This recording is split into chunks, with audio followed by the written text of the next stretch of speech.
अब कितना बर्दाश्त करें।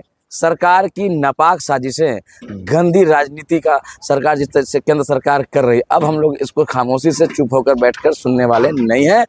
अमन पसंद लोग सभी पूरे भारत के जो गंगा जमुना तहजीब में विश्वास रखते हैं, भारत की एकता अखंडता को अच्छे से जानते हैं, जमहूरियत पर विश्वास रखते हैं, वो सारे लोग ऐसे सरकार को कार फेंकने का हम लोग सड़कों पर उतरकर केंद्र सरकार को फेंकने का काम करेंगे जब तक एक काला कानून वक्फ एक्ट 2024 के बाद सरकार वापस नहीं लेती है। तो होगा ये दरभंगा के इतिहास का पहला ऐसा जुलूस है जिसमें इतने सारे लोग, इतनी सारी महिलाएं भी थी, कुछ जो सारे लोग इस जुलूस का हिस्सा हुए और अपनी आवाज़ केंद्र सरकार तक पहुंचाने का काम किया इस काले कानून के खिलाफ। आगे हम अपने जितने भी संविधान बचाओ लोकतंत्र देश बचाओ जितने भी सदस्य हैं, जो भी सारे लोग उसके हैं, उन लोगों के साथ बैठकर आगे की जो भी आंदोलन की तैयारी होगी वो हम लोग करने का प्रयास करेंगे और आप लोगों तक सूचना जरूर जाएगी। बीजेपी अगर पीछे नहीं हटी इस एक्ट को लेकर तो फिर क्या स्टैंड रहेगा? आज भी सड़कों पर थे, कल आने वाले समय में भी सड़कों पर रहेंगे और जब तक ये कानून वापस नहीं होगा हम लोग लगातार सड़कों पे ही रहेंगे। कब तक घर पे बैठेंगे, कब तक घर में अपने आप को,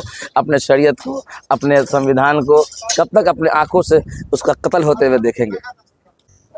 ये संविधान में छेड़छाड़ है। जो भीमराव अंबेडकर का संविधान है उसके साथ छेड़छाड़ है। उसमें कोई प्रोविजन नहीं है कि किसी भी अक़लियत के संस्थाओं में अपना कानून एक्ट लगाने का, ये नहीं है। आपने देखा है कि बहुत सारे ट्रस्ट हैं, हिंदू ट्रस्ट हैं, सिख का ट्रस्ट है, जैन का ट्रस्ट है, बहुत सारे ट्रस्ट हैं। इन तमाम ट्रस्टों में कोई छेड़छाड़ नहीं है, लेकिन मुसलमानों के वक्फ में ये छेड़छाड़ है। तो संविधान हमारा कहता है कि ये संविधान में छेड़छाड़ जो किए हैं, संविधान के खिलाफ में किए हैं, ये कानून को रद्द करो।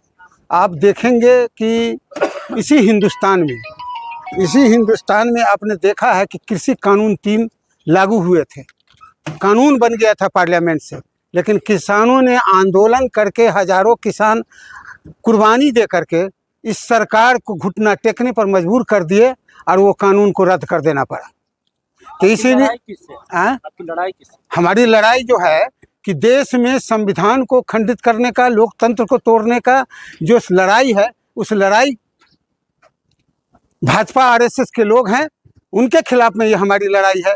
और पूरे हिंदुस्तान में जो न्याय पसंद है, जिसको संविधान में आस्था है, लोकतंत्र में आस्था है, उन तमाम लोगों की ये लड़ाई है। वक्त की लड़ाई सिर्फ मुसलमान की नहीं है, सभी जाति धर्म के लोगों का ये लड़ाई है।